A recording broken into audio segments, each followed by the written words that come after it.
Hello and welcome to PFF Fantasy Football Podcast. I'm your host, Ian Hartitz, and today we are going through all things DraftKings main slate DFS season here on the PFF Fantasy Football Podcast. And as always, for this edition, I am joined by none other than PFF's own Andrew Erickson, the prop prophet himself. Andrew, happy week 13, my friend. 2-0 last week, 2-0. Feeling good. Enter into the twilight of the fantasy football season, December. Again, we were talking before we got on here. I don't even know what day it is half the time anymore. It's Tuesday, Wednesday, Thursday. Who knows? All I know is it's football time.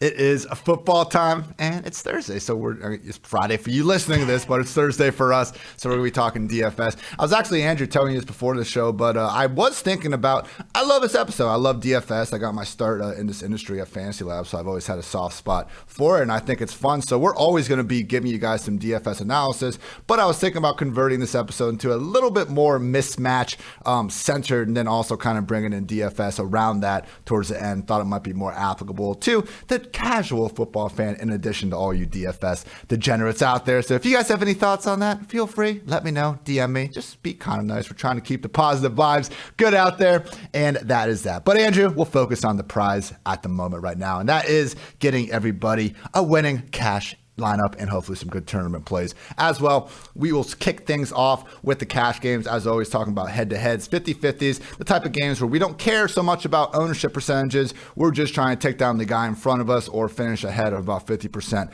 of the field. So this is one of the first weeks, Andrew, where I didn't see a quarterback that I was just in love with to begin with. Going through the whole group, I think Brady at 7,200 against the Falcons makes a lot of sense. He has absolutely decimated them in their first three meetings. There's no Antonio Brown still, so we're able to fairly easy, get his top one or two targets in Godwin. And Mike Evans can also get Rob Gronkowski if you want to be a maniac and not take the free cheap chalk that is Foster Moreau. But I can't help myself but look further down the scale and see Tua sitting there at 5,500. I think the big goal this week is going to be to save as much money as we can to get up at the running back position. What are your thoughts on who you want to roll with that quarterback, though? Yeah, no, I think that you're right. You hit the nail on the head. Like, this week is way different than last week in terms of just like the slate. You mentioned the tight end. It's like last week was literally so terrible except for Jack Doyle. Like, he was the guy. I know we mentioned him last week, but we didn't press it hard enough because, again, it was bad process to go with Doyle. I don't even care about that. But this week there's just like a plethora of options. Again, a ton of great running back plays. And there's really no one that really sticks out at quarterback. Like you mentioned, Brady, like he's in a really great spot. He is projected to have the highest rostership because he's playing the Atlanta Falcons, and it's just a matchup he just like totally smashes every single time. You have Hurts playing there, who at 7K we'd usually just kind of like jam in against the New York Jets, but he has this ankle thing that he's dealing with. So will he be limited in the running game? Like, that's just a question mark. Just be like, all right, we're trying to get away from as many concerns as possible in cash games. So even like Hurts is kind of a question mark there. And honestly, as we kind of talk about paying down at quarterback, I know you mentioned Tua. Like, I think that's okay. I think I would probably want to spend a little bit, even like someone like a Carson Wentz at 6,100. So he's playing the Houston Texans. He's been really consistent pretty much all season long. Like, he hasn't had a lot of ceiling games, but he hasn't really had many floor games. Like, he's finished as a top 5 quarterback in 2 of his last 4 games played this season. So he has flashed it a little bit. And as we talk about, obviously playing like a running back like Jonathan Taylor, I actually looked at, okay, so if you play Jonathan Taylor and Carson Wentz together, like, what are you kind of like banking? And you're banking almost like 40 fantasy points. Like, they've averaged 44 fantasy points per game together since week 4, I believe, basically when they started to finally unleash Jonathan Taylor. So it's like, for me, if I'm looking for the most secure floor, it's like, I know that the Colts are going to score points on the Texans one way or another. Now, obviously, in one range of outcomes, it's kind of that Fournette thing where Fournette scores all the points and then Brady doesn't get there. So, I don't think that will happen with Jonathan Taylor and Wentz, but if something like that does happen, you just kind of want to bank home as many points as you can. So I don't think that playing Wentz, who's not expensive, he's at 6,100, and playing Jonathan Taylor, playing them together, it's like, all right, I'm going to lock in the points. I don't really care who scores. Like, I know one of them will, and that's kind of the approach I was looking at. So if you go Wentz, you wouldn't even be looking to stack him with Michael Pittman. You'd just be going with him and then paying up to Jonathan Taylor. Yeah, probably. I mean, I think that Pittman is still like a good play, so I don't think that you need to necessarily shy away from it. I think that we sometimes get shy away from like, oh, I don't want to play too many Colts players, but it's like, well, I mean, they are playing the Texans, so it's like maybe like it's not like it's not a terrible strategy, and especially because Pittman's still not, he's not expensive, so he's still like probably too cheap in my opinion. Yeah, Pittman. Now, I was on him back-to-back weeks as a tournament play, and now he's becoming a chalk potential cash play. I think I might just have a pivot off him, but more on that later. Brady at 7,200 if you can get there, if you want to go down further. Again, I think Tua, just with all the pass attempts they rack up, and he really hasn't shown much of a floor either, albeit hasn't always had the best ceiling. And Carson Wentz, yes, you do have the concerns about the overall pass game volume. But man, oh man, like I was looking at some of it because this year, only Stafford has more completions over 40 yards downfield than Wentz. I mean, that deep ball he's been dropping really throughout the year has been fantastic. Texans are a bottom 2 defense and almost everything you want to look at in terms of facing that deep ball. So that's kind of what happened the first time they met up. Carson, wasn't really throwing the piss out of the ball, but he didn't actually need that many throws to hit big plays to Paris Campbell, T.Y. Hilton, among others. Good thoughts there. Looking at running back. All right.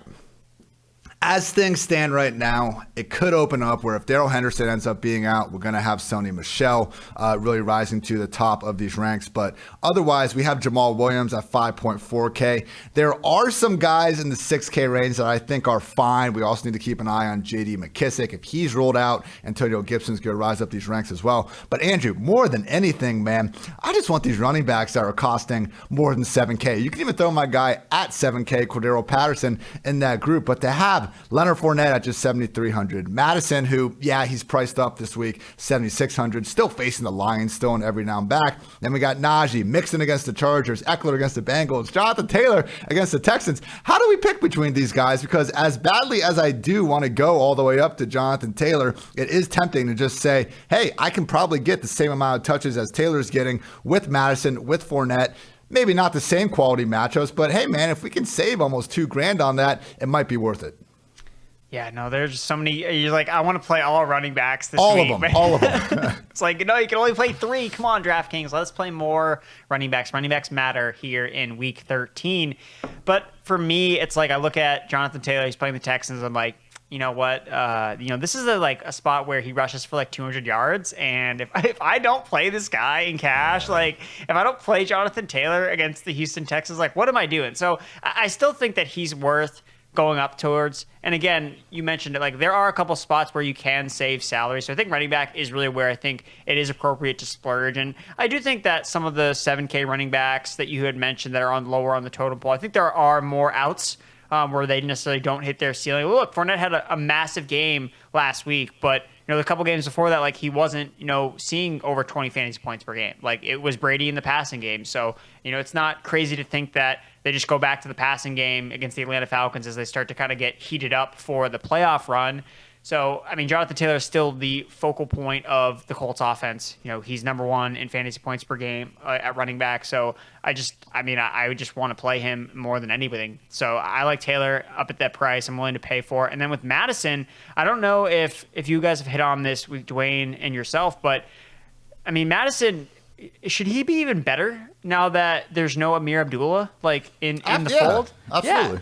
Yeah, so I think that's something that it's like, okay, like Madison, like he's a backup, but it's like, dude, like he wasn't even running all the routes like when he was the starter. Like his ceiling could be even higher in this matchup against the Detroit Lions defense. It's actually kind of like overdue to give up more rushing touchdowns. If you look at what the Lions have done this season, they've given up a lot of rushing yards, but really not as many rushing touchdowns as you think. And it's because if you look back, it's like, we've played a lot of running backs against the Lions, like, smash spot, like including last week with David Montgomery, and they just didn't fire because they just didn't find the end zone. So I don't think that's going to be a problem here for Madison because if you look at the Vikings, they're overdue.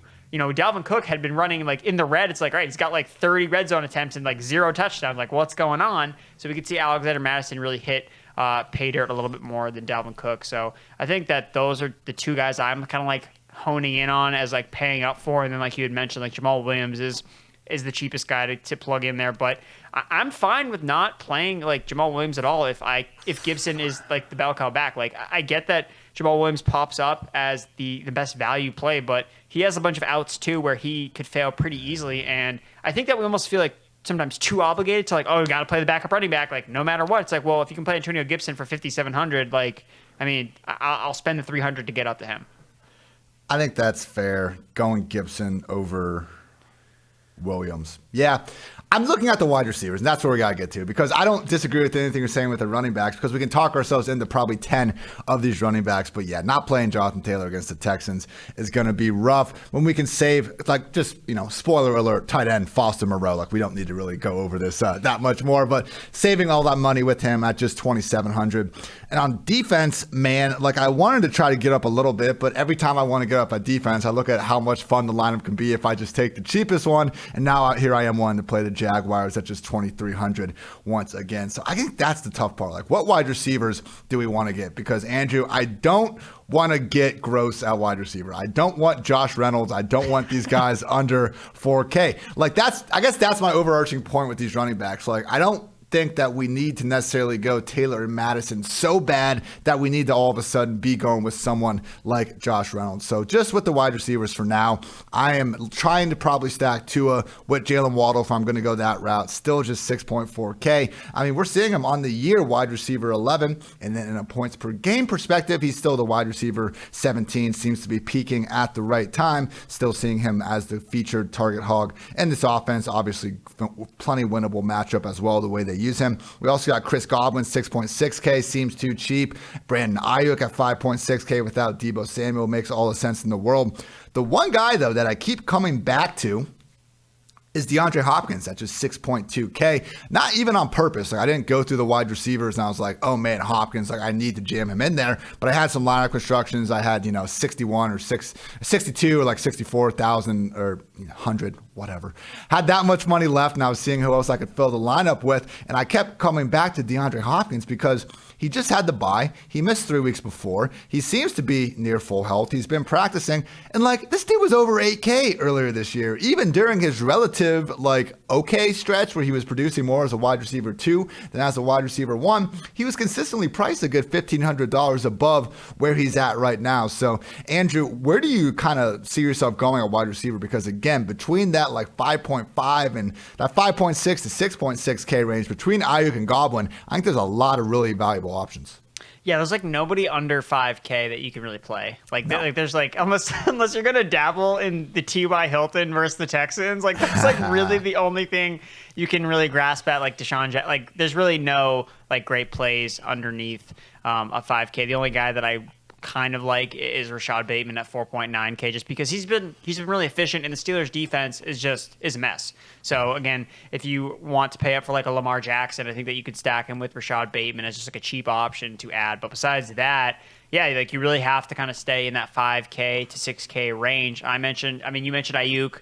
I think he's probably my favorite, of the mid 5K range, because there's no Deebo Samuel. It's pretty obvious. It's pretty easy to see the script where, he's already been leading the team in targets and routes run over the last 4 weeks. We saw last year him just absolutely be a monster without Deebo Samuel in the lineup for the most of the season. So, this was always the play with the 49ers when all 3 guys are there, it's like someone's going to get left out. It's like one guy goes down. It's like, all right, boom. Like, here we go. Like, those other 2 guys are going to eat, so expect Ayuk and Kittle to eat, especially in a good matchup against the Seattle Seahawks. Pittman. And then, like, Deontay Johnson. Again, like, I know that we like these Cooper Kupps, like, those types of receivers, but they're so expensive. Keenan Allen, it's like, dude, if you just, like, want to, like, lock in 15 targets, just, like, get Deontay Johnson. Like, he's, like, the exact same guy as all those other guys, except he just doesn't get priced as much because Big Ben is his quarterback. But it really hasn't mattered that much. Like, yeah, just, like, don't like read too much into the actual like targets themselves. Like, this guy just gets open at will. He's Big Ben's favorite target. And this Ravens defense again is also not that good. Like, it's so weird. Like, when we talk Ravens Steelers, you think, oh, like,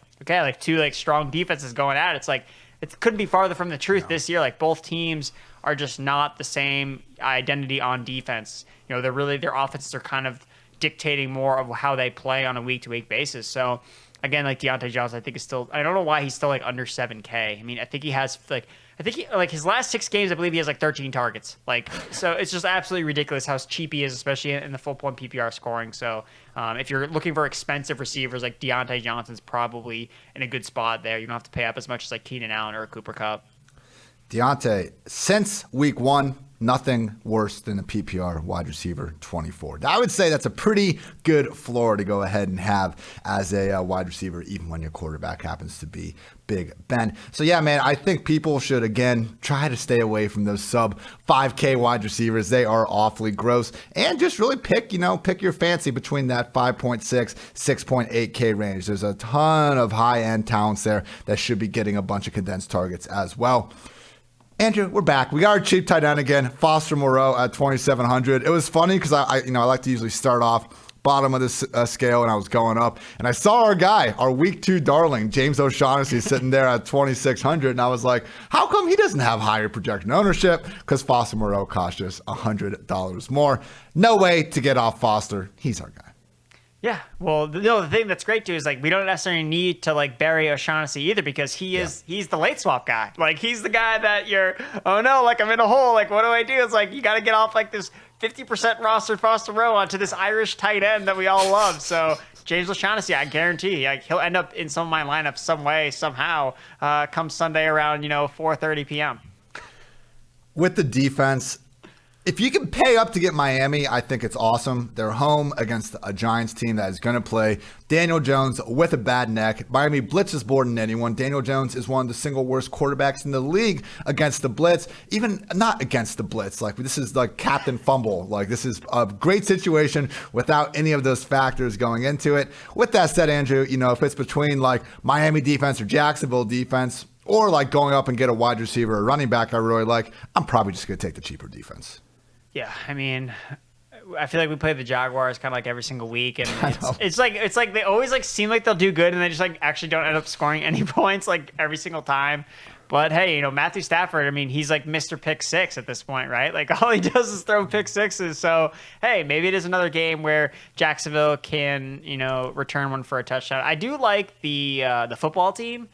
So they're at 2,500, same as the Jets. I think Jets were like projecting really well in our PFF projections. But the thing about the football team that I like is I think their defense is actually just getting better since their bye week. They've been able to stop, they limited Tom Brady. Like it's not like they've just been a whipping bag like they were at the beginning of the season, like allowing like 222 passing yards per game over the last 3 games. They gave Russ some problems as well. So again, we usually don't like to target defenses in like high scoring games, but I mean, you look at the Raiders football team projected total, it's at 49.5. We could see some scoring in that game, and the Raiders passed the ball like a ton.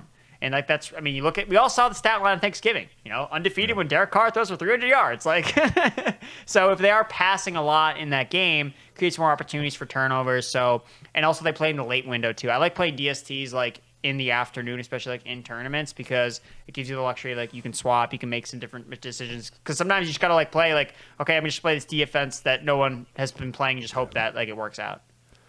So to quickly summarize that, this is, again, Andrew, I feel like we usually kind of have 5 or 6 of these spots like cemented for everyone. And it's a different week. I think, you're a little bit more on your own than normal in cash this week. Make sure, as always, you check out our Friday evening edition of this podcast, also up Saturday morning, obviously, where we go through all these injuries, because Antonio Gibson will probably become someone that we need to squeeze into these lineups if J.D. McKissic is out, and Sony Michel as well, man. I mean, if we really want some salary relief, being able to play Sony at 4.3K as the Rams lead back at home against the Jaguars, that's going to be impossible to get out of. So try to go up and get Jonathan Taylor, because we can save money on Jamal, potentially on Sony, potentially on Gibson. If not, go get yourself a Madison. Go get yourself some of those other wide receivers priced above 7K. Running backs priced above 7K, because we have so many options at wide receiver between 5.5, 5.6K and getting up to that 6.6, 6.8K range, because we can save all that money with Foster Moreau at tight end, some of the defenses as well, and potentially at quarterback with Tua, Carson Wentz, if you can't get all the way up to Brady. Sounds about right to you, Andrew? Sounds good to me, man. Gotta love it. Now time for some tournament talk. Now, completely different strategy. We were trying to win the Millie Maker, beat hundreds and thousands of other people. We gotta get a little swifty here. We gotta get contrarian to try to take down these large field tournaments. And Andrew, it can be an easy game sometimes, at least in terms of trying to figure out what the hell we're talking about here. And all I mean by that is, you pick the running backs, the chalkiest players of the slate, and you basically go against them and look at what the rest of their offense is doing. And because of that, we have potentially a situation where people are going to be getting on Brady. Why not go just $100 away to Matthew Stafford? Go get Beckham, Jefferson, Kupp, Higbee, whoever you want to with those pass catchers against the Jaguars defense that can pressure, but we've seen them give up plenty of huge performances throughout this year. And Stafford, to his credit, he does put together these 300-yard, 3-touchdown games where he might not look good as he does it, but then you see the stats at the end of the day and you're feeling better about them. So last week he put up those numbers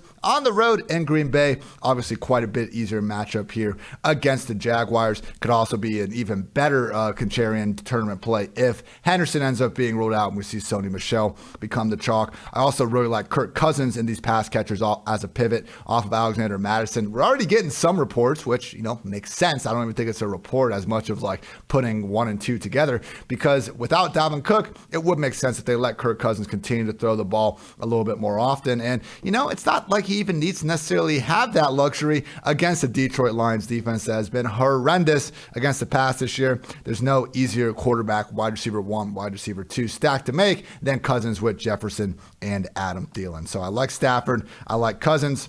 Andrew, I see you want to get guys, have a little bit more mobility than the statues that I'm talking about in the pocket. What about one Lamar Jackson going against a Pittsburgh Steelers defense that I think you're right is pretty damn overrated? Yeah, no, people just, we've been conditioned for so many years to see that little PIT and like abbreviation, be like, oh no, like you can't play any of the guys against the Pittsburgh Steelers, like you can't do it. But look, Lamar Jackson is, and really it has to do with the ownership projections. He's at sub 5%. Like Lamar Jackson, like the guy that is second in fantasy points per game and the guy that can rush for 100 yards in any single game. Like, yeah, he has looked terrible the last couple weeks he's played. Okay, but if you look at his he still scored like 15 fantasy points. He threw 4 interceptions in a game and he still like was okay enough to be like, all right, like he didn't score like less than 10 fantasy points. Like that's the type of ceiling combination that he offers every single week. Like he totally sucked and it didn't even matter. Like he still was able to score some fantasy points. So imagine in a game where, okay, they're playing a Steelers defense that has been on the ropes. Like they have not been able to stop anybody. TJ Watt, I believe, is on the COVID IR list. So I don't even know if he's going to play. It's like their pass rush has not been good this year. And TJ Watt's not even going to be playing. So I think that Lamar Jackson just makes so much sense here. I think that the recency bias, especially because I believe, was on 2 primetime games. Like it was that Miami game, he sucked in, and then on that Sunday night game against the Browns, he wasn't good in. And like interception basically on every single drive, like in a row. So it's like people are segmented on that, and I think that that's an advantage for you to buy. Again, we want to pay up at running back this week. Okay, how do you get different? Oh, you just pay up for fantasies like best quarterback. Like I don't think it's really too hard to get behind Lamar Jackson as a solid play here. And I think that it's a fast-paced game. The Steelers run fast, and I think we could see some points, even though these are the types of games where we usually see defenses reign supreme. I don't think that will be the case here with Lamar Jackson, who's third in fantasy points, expected fantasy points per game in his last 2 matchups. So I think that he'll bounce back here against the Steelers. And the other guy I like, and I just kind of like this game environment, is the Raiders and football team.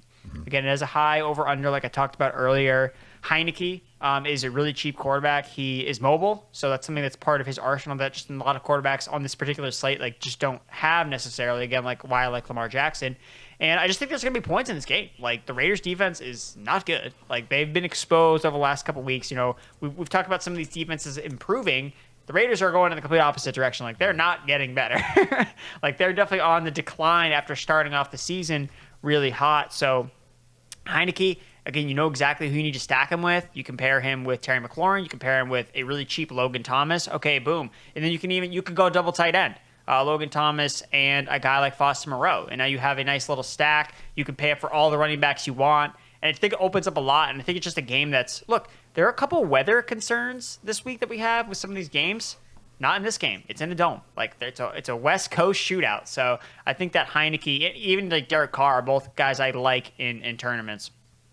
Just something to keep in mind with that weather. Wind above all else. Once we see gusts going around that 20-mile-per-hour mark, that's where you start to worry with the pass catchers. Precipitation just historically has shown not to be that big of a deal in the absence of high wind speed. So really focus on that wind more than anything else. Two great calls, Andrew. And I think it just sets up nicely too, where, if you go with Lamar, obviously then you want to go with Mark Andrews, who at just $6K, it seems pretty underpriced as the potential number one pass game target during any given week. And then we got Marquise Brown at 6,500, hand in hand, getting us off some of those chalky receivers in that same group that we already talked about. When Bateman has been active this year, Lamar Jackson's top 5 targets. Number 1, Marquise Brown with 50 targets. Number 2, Mark Andrews with 40. Bateman number 3 at 31. So Bateman's made a lot of good use out of those targets. I'm not saying you can't play him this week. Just realize from a target perspective, Hollywood has still been the number 1 even with Bateman back. And yeah, with Heineke, man, like Terry McLaurin is made for DFS tournaments. First or last, that's our goal here, just like the great Ricky Bobby said once upon a time. And with McLaurin, like this year, he's finished as the wide receiver 3, wide receiver 4, wide receiver 5, wide receiver 9, and then he hasn't had a finish better than the wide receiver 33. So it has been true boomer bust wide receiver 2. And, he might catch that shadow coverage from Casey Hayward. I think he's good enough to beat it. And if he can avoid it just for a little bit, their other guy, Brandon Fascion, I think I messed up his last name, but he is literally PFF's single lowest graded quarterback of the year. Not good. And Terry McLaurin should be able to eat, even if he only gets a chance or two to do so. Moving on to these tournament running backs. Again, we can craft an awesome narrative for any of these guys priced above 7K. So, Andrew, I agree with what you have here in our handy-dandy notes, where like Najee, Austin Eckler, whoever we see at the top of the pricing scale that starts like not having the higher ownership, just go with them, because any of these guys can have a massive game. Just go after the guys that seemingly are going to be a little bit more relatively under-owned. Like Najee Harris could easily get 30 touches at home against a Ravens defense that is good, not great. Austin Eckler just needs to catch, 5-6 balls. And hell, we know he can catch 8 to 10 balls to be a slate breaker. So I like that call. But, trying to save a little bit of money here potentially, I think that Josh Jacobs at 6K as a home favorite makes a lot of sense. It is an interesting game against Washington. And I think one thing a lot of people missed in that Thanksgiving game was not only how good the Josh Jacobs usage was, but also that we were getting pregame reports from Jason La Canfora about the Raiders wanting to use Jacobs more and more as we go down across the season, because it's never been a matter of Jacobs like not having the ability to catch the ball. It's kind of like Antonio Gibson, man. Like we know Jacobs can be a rock solid 3-down back. He just hasn't really had that opportunity for most of his career. I know Washington isn't horrendous, but I'm still just not treating them as anything close to a good defense. Are they a bottom 3 unit in the league? No, they aren't. But Josh Jacobs, I think, always has multi-touchdown potential as a home favorite. And and he's also in that range where I think compared to Henderson, Elijah Mitchell, James Conner should have far less ownership than those guys. And then finally, it's gross, but it is an odd number of weeks. So Myles Gaskin, 5.8K. Look out. Philip Lindsay has not been practicing this week, which I don't know that it matters a ton anyway. 10 of Lindsay's 12 carries last week came in the second half, with that game mostly out of reach already. And with Gaskin, I mean, again, it's gross, but we have him sitting as a nice home favorite against the Giants. And once again, he's in that same range where everyone should be looking to get to Gibson, get to Mitchell, get to some of these chalkier guys, as opposed to a disgusting Dolphins running back. So Myles Gaskin, Josh Jacobs, and I think at the top, go try to get quirky in between who the most owned guys are going to be. Seems like Najee and Eckler might be the best ways to get around that. Now, Andrew, you also got another guy down here who I agree with. His name is David Montgomery. He's had dream usage over the past few weeks, just hasn't gotten it done, but maybe, just maybe, this is the week. Yeah, because, you're trying to find the next. All right, so 2 weeks ago was Jonathan Taylor, 50-point game.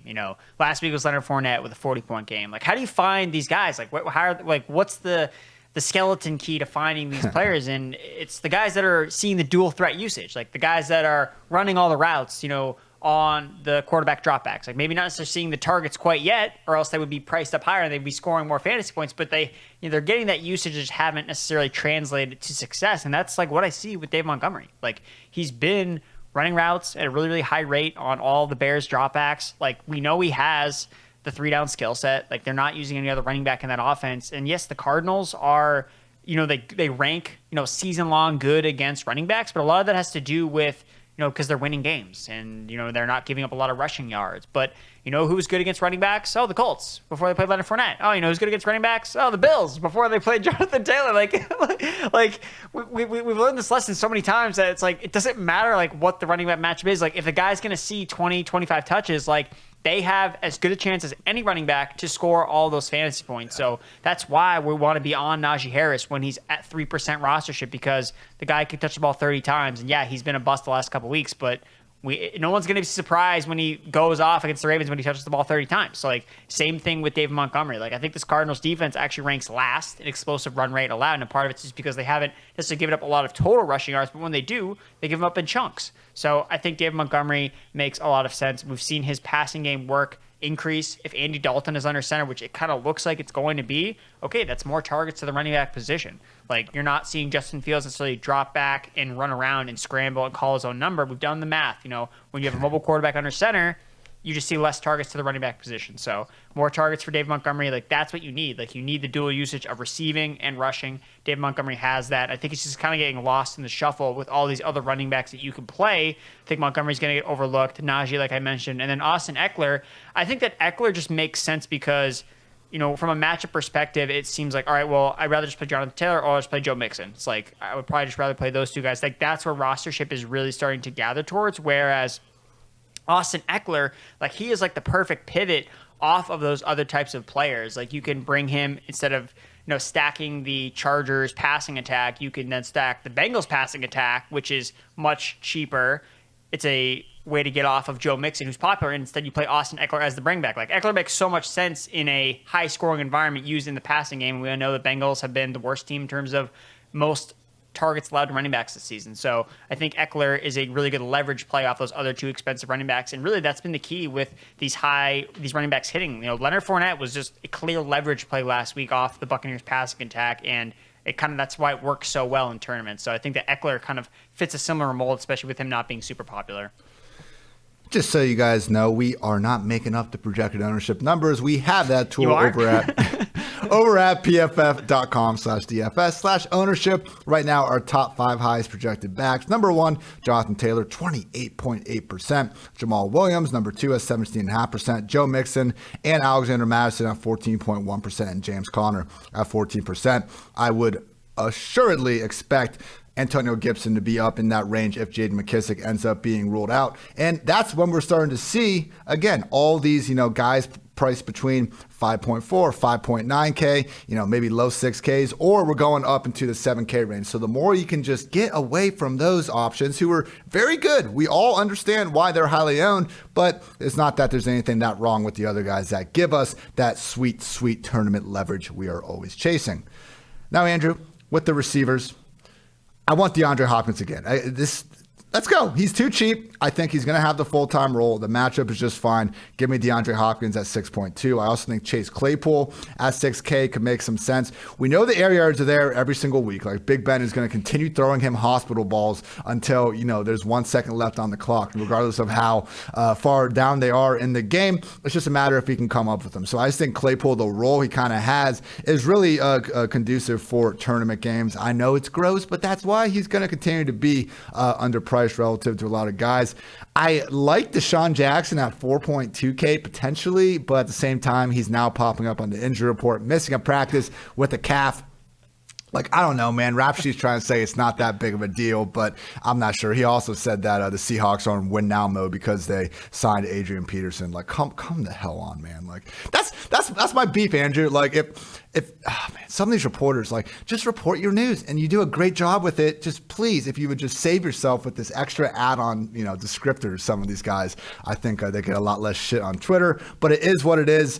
Some other guys, Elijah Moore at 5.5K to get off some of the Rams receivers in that same price range. And same thing with Darnell Mooney at 5.6. Like we're seeing with the Ayuks, with the Michael Pittmans, I think that's kind of like our similar running back range that we were just talking about, wanting to get off those guys. I think we can do the same thing with Darnell Mooney, 5.6K. Allen Robinson likely out again. And Mooney, like, he should just, if you just look at the prices compared to like our season-long rankings, Mooney's going to beat that price point every single time. And then with Elijah Moore, like, yeah, he finally dudded. I know Zach Wilson's under center, but like when he was dudding with with Zach Wilson earlier in the year, a lot of the problem was more just so his underlying usage. Like Corey Davis was the only clear-cut number one receiver in New York. It's looking like he's not going to be playing again this week, at least right now. Elijah is starting. He's playing the most snaps. He had a team-high 8 targets last week. And again, getting off those chalkier guys, I think makes a lot of sense with Elijah. So again, Elijah Moore and Darnell Mooney to get off some of the chalkier guys in that 5K range. Also like going up a little bit higher, DeAndre Hopkins again, and don't sleep on Chase Claypool. Now, Andrew, we're back. We got our guy, OBJ. Again, I mentioned before, Matthew Stafford, one of my favorite quarterbacks. I think really you can go with both OBJ and Van Jefferson here because as great as Cooper Kupp is, as great as Cooper Kupp will continue to put up numbers, we did see last week that Stafford is not against just spreading it around pretty evenly to all three guys. Yeah, I really like OBJ in this spot in particular. If you look at the way that the Jaguars have given up a lot of their high-end efficiency, they're actually ranked dead last in terms of passer rating generated on targets to receivers lined up on the perimeter. And I thought it was really interesting because they use Van Jefferson a lot more in the slot than they ever did just last week. So I think that's kind of what their plan is moving forward with OBJ now kind of fully activating the offense. He's the primary boundary wide receiver where you have Van Jefferson kind of mixing into the slot, similar to how they use Robert Woods. So again, Van Jefferson kind of helping get the other guys open. Again, obviously he delivered last week with the big touchdown, but if I had to pick between one of those Rams receivers, just like if I was playing them, in a solo, not necessarily a game stack, I think that Odell Beckham would be the guy I would play. And I think that some people just still hate to play Odell Beckham, like season long people that dropped him and saw him catch a touchdown. They're like, oh, I can't play this guy. So there's no way I can go back to him. So I think Beckham, yeah, I think that he's pretty volatile. Again, I know he's dealing with some injury as well, and it would not surprise me at all to see him just get, I don't know, especially with the way that the Rams seems like they're kind of banged up all over the place. But I do think that Beckham makes a lot of sense. I mean, he's just too cheap. He had a really high target share last week, which I like to see, 24%, 98% route participation. So Beckham makes a lot of sense for me. And then paying up, Justin Jefferson, man, it's just, I get in all the simulations that we could run, Adam Thielen, there is one world where he just doesn't catch all the touchdowns. I know that exists in some realm of possibilities, but never in the one when I don't think I've ever played Adam Thielen because I'm dude, he's so touchdown dependent. It's that's why he's good, Andrew. Maybe he should just eat it and just admit that 24 in his last 26 games. That is bonkers, man. You know how many touchdowns he actually has against the Lions? It's actually surprising. It's not. It's none. He has 2. Oh. It's so weird. You think of all the teams that Thielen would just go absolutely nuclear against. The Lions is the one team that the dude just doesn't blow up against. There's actually another funny storyline with the Lions. We were talking about Madison before and everything, and had a really funny reply to a tweet I had about him from at the FF Hustle, shout out Shad, where he pointed out that 2 of Madison's 4 awesome games were against Detroit, and 3 of the last 4 games he's exploded without Dalvin were against Detroit. So it might be time to have the conversation, is Dalvin Cook afraid of Lions? And maybe Adam Thielen as well, Andrew. It's all coming together. It's all coming together. So it just means one thing, just play Justin Jefferson. I mean, the guy's look, if he had just would have been able to handle one of those end zone targets he got that Adam Thielen wouldn't have caught all the touchdowns last week. It was Kirk Cousins went to Justin Jefferson, didn't work. All right, I'll just go back to Thielen. All right, touchdown. That's how it kind of works. So, I mean, the guy's seeing so many air yards. I believe he leads the NFL in air yards after 12 weeks. So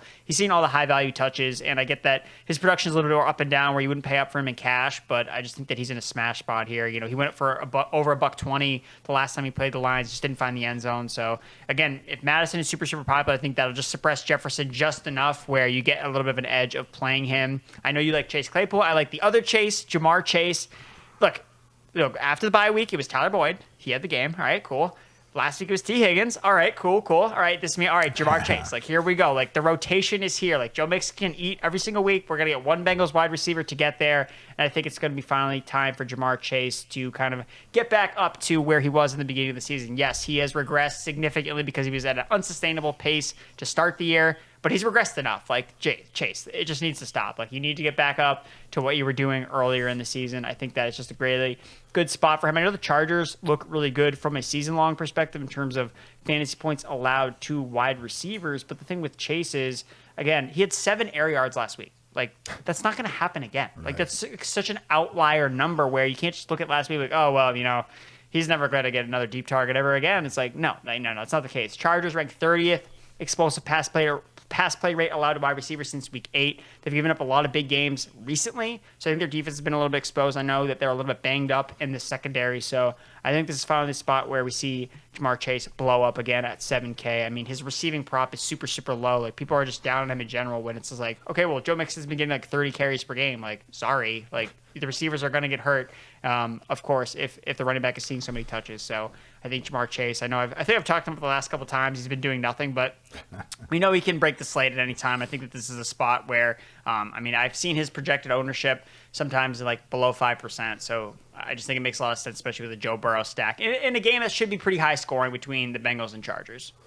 I mean, for weeks, we were just making the point that the target totals, and in 9 games with T. Higgins, he has 67 targets, Chase has 65, and then next closest is Tyler Boyd at 45. We were just waiting for it to go back around to Higgins, and it has. So what's going to happen next? It'll go right back around to Chase. I think you're spot on. And I made the same point about this Chargers secondary not being as strong over the past month in my weekly wide receiver cornerback breakdown that you can find at PFF.com. And we've had Deontay Johnson go for 101 yards and a touchdown. Claypool at 93 yards. Justin Jefferson, 9 catches, 143 yards. He's flipping the ball at Keenan Allen after making another big catch downfield. Even Devontae Smith only needed 6 targets to get 5 catches, 116 yards, and a score against this Chargers secondary. Yeah, love that call with Chase.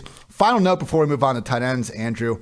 Are we sleeping on the Seattle receivers? Because Metcalf, you said it with Chase, like that performance is not going to happen again where he has 3 air yards.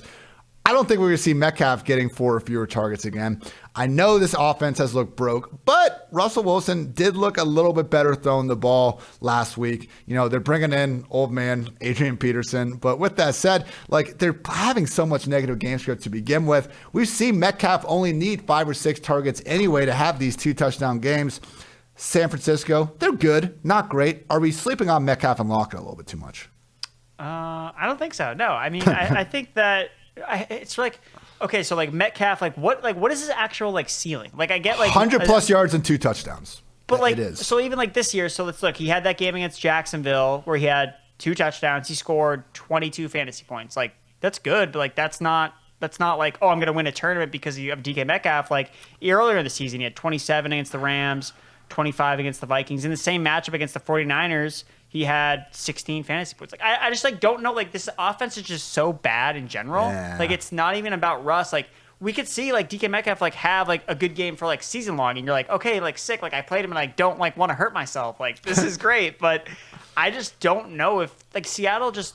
The way they play, it just sucks the fun out of all of the game, like the game atmosphere. And then you have Kyle Shanahan on the other side. He's like, all right, baby, Elijah Mitchell, 30 touches. Here we go. That's true. Think the game environment just sucks. Seattle runs so slow in terms of pace of play. So again, it's like, yeah, it could be a Metcalf game. And then but what does that mean? So I don't really have any interest in playing the Seahawks. Honestly, I really haven't played them at all year, and so far it's been a winning strategy, or at least a not losing strategy, to not play them.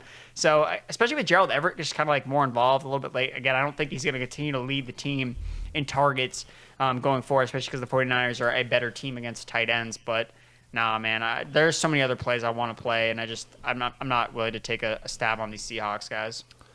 I don't think you're wrong.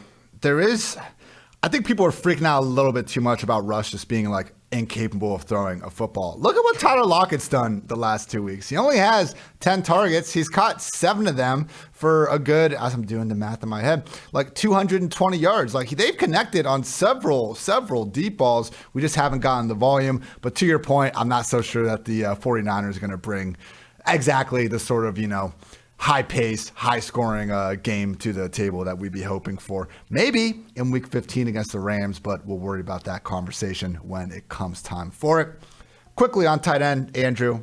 Pretty easy, cheap tight end pivot off of Moreau to James O'Shaughnessy if you want to do it. But there's a lot of other guys to talk yourself into. Like, when Foster Moreau is going to demand this much ownership, you can literally talk yourself into, I think, every other tight end as a reasonable enough tournament play just from the ownership perspective. Obviously, we're not going to sit here and tout 20 tight ends, though. We got to take a stand on someone. And I do like the idea of going to some of these guys in that 4K to 5K range that have the roles we want. They just haven't necessarily put up the production in recent weeks. Mike Gesicki at 5.1. Mentioned before, I like Tua, not afraid of this Giants secondary at all. Dallas Goedert at 4.5K gives you a chance where if you want to say, hey, let's get Jalen Hurts in the lineup. He has the ankle injury. We're not going with him in cash. But as a tournament play, we know Hurts is more capable than just about anyone of ripping off that QB1 performance. Feel free to stack him with Devontae or his other number 1, 1A, 1B, whatever you want to call him, receiver in Dallas Goedert. And then finally, Logan Thomas at just 4K.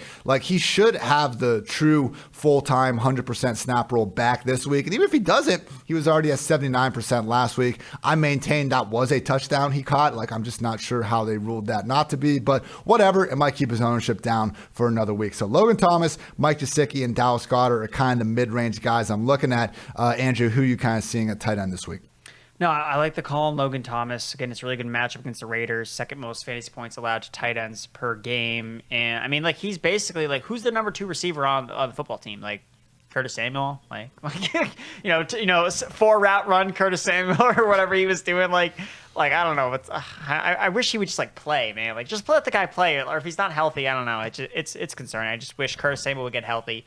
But I think that Logan Thomas makes a lot of sense. Again, from a 4K, like, I mean, if he's running, 90% of the routes, then he's basically a wide receiver. So getting him at 4K, I know we talked about how ugly it is, but below 5K for wide receivers. Okay, boom. Like, you got to start looking at some of these tight ends that, look at their actual role and be like, you know what? They're really kind of used to being more as a wide receiver. They line up in the slot a lot. Like, I don't feel so gross about playing 2 tight ends, especially because I really think it's hard to get away from Moreau, like, alone. But I think that's why you can play Moreau with a George Kittle. Like, George Kittle, like, we know, I talked about it with obviously the Ayuk, where Deebo Samuel's out of the lineup, and we see just their target share just increase substantially. We've already seen Kittle's routes increase a lot over the last 2 weeks, up to 87%.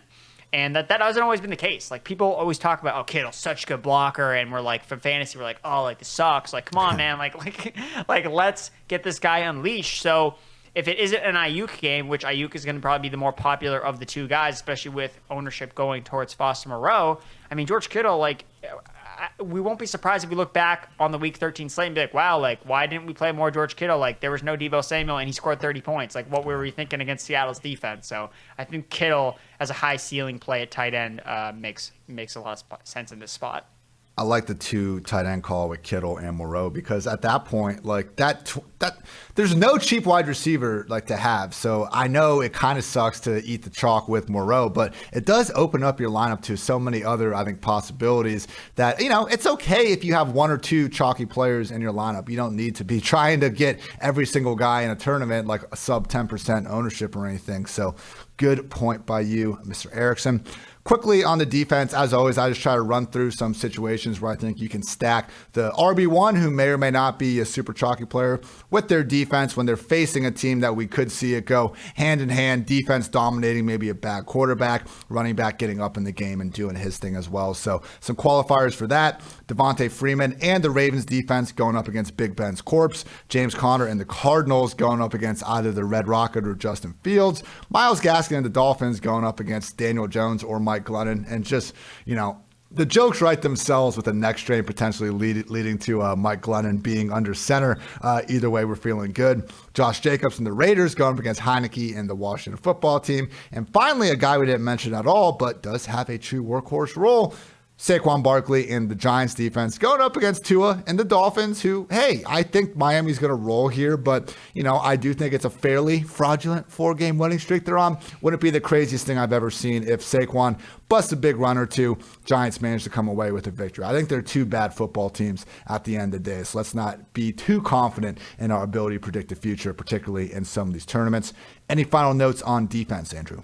No, I just think, again, if Antonio Gibson becomes really popular, I think it just, again, you can still stack him with the football team. I don't know how popular that DST is going to be, so they're cheap at $2,500. I like them in cash as one of the safer defenses, so I think that they are in play there. And then the Bengals, stack them with Joe Mixon. People may be hesitant to play the Bengals defense because they're playing Justin Herbert, who is pretty popular in the quarterback ranks this week, and rightfully so. It's a shootout, but the Bengals defense has been a lot better this year. They're popping in the PFF projections. They like them a lot. So look, Herbert has a lot of big ceiling games. He also has a lot of games where he like doesn't look nearly as well. So if this is a game where he struggles a little bit more, then you could see the Bengals DST paying off at low rostership.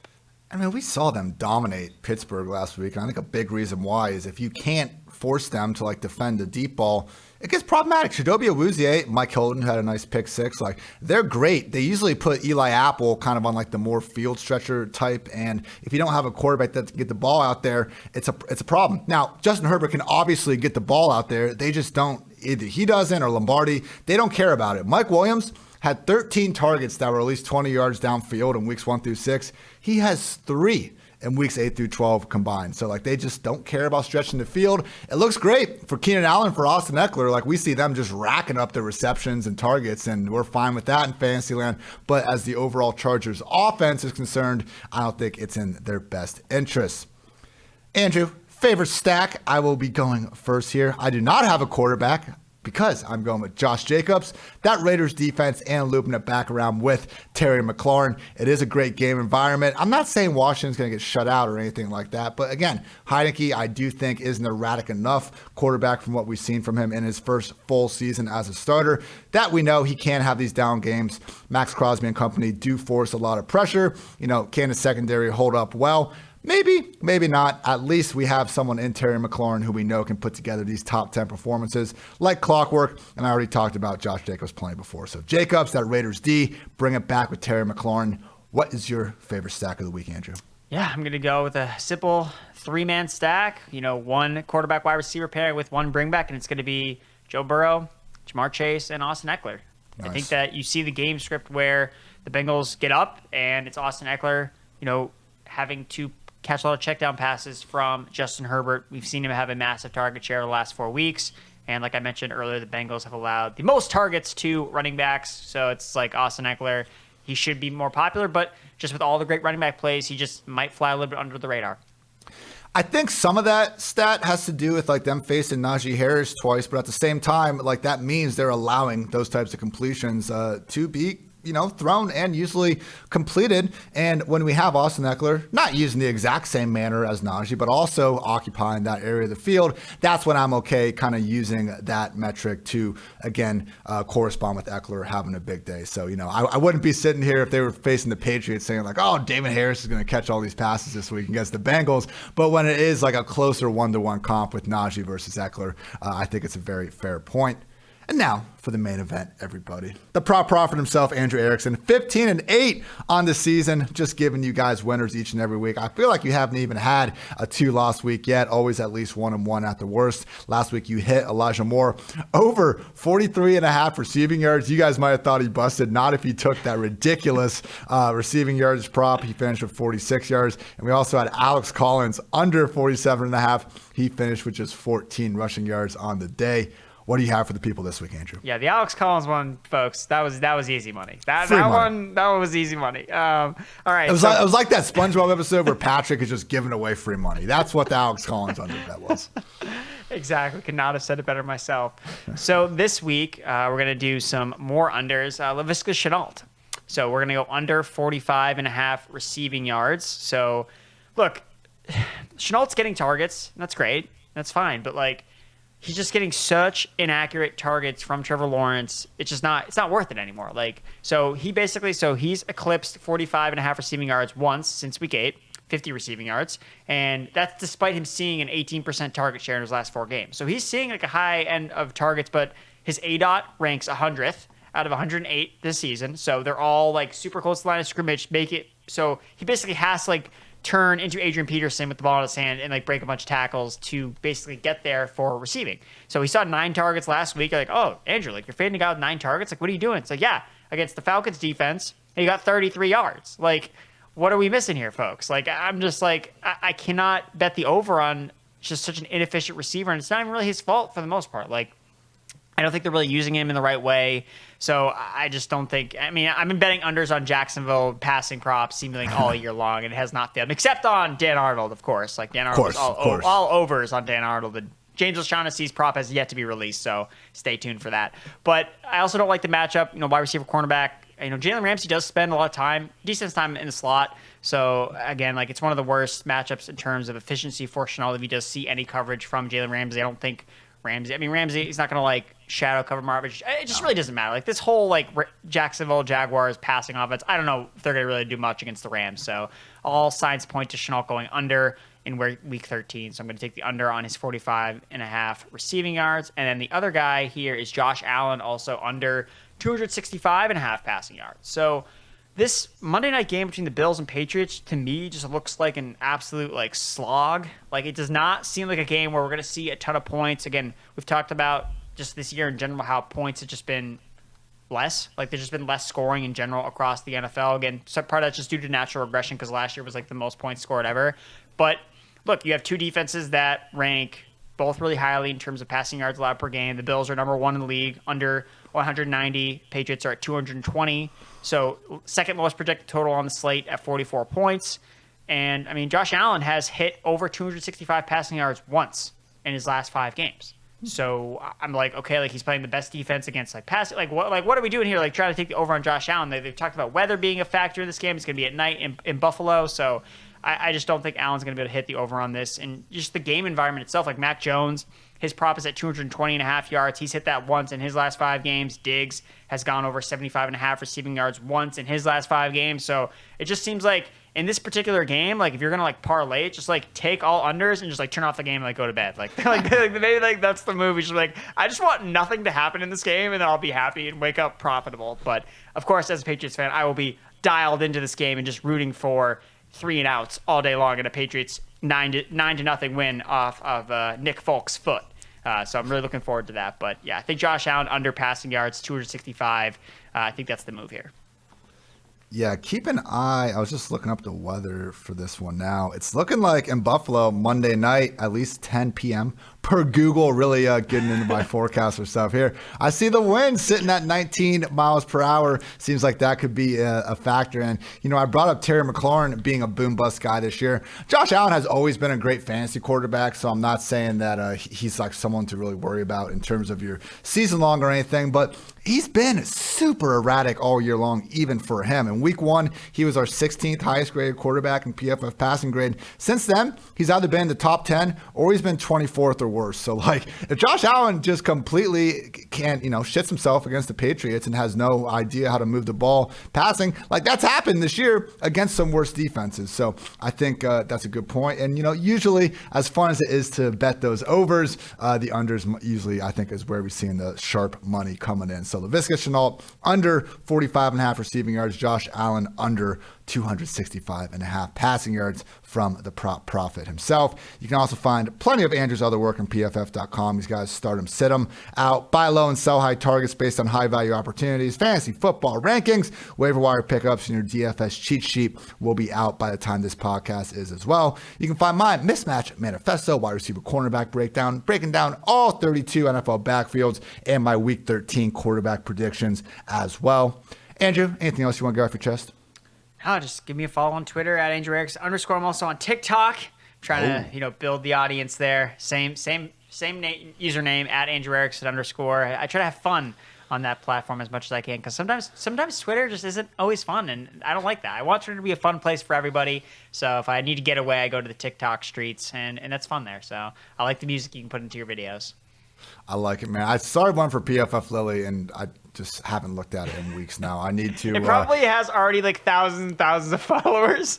I doubt it, but who knows? We'll worry about that new media stream the other day. I don't look at anything else, man. I stopped looking at Facebook in 2016 when all my friends who I barely cared about their opinions anyway just became political experts. So I stopped going on that, and I'm yet to make an Instagram because I just still think that that's going to take away a lot of my time as well. So I don't disagree with you. Twitter can be a little bit too hostile sometimes, but hopefully TikTok can maybe be the savior for me down the road. We'll see what happens there. For Andrew, I'm Ian. Thank you as always for tuning in this edition of the PFF Fantasy Football Podcast. And until next time, take care, everybody.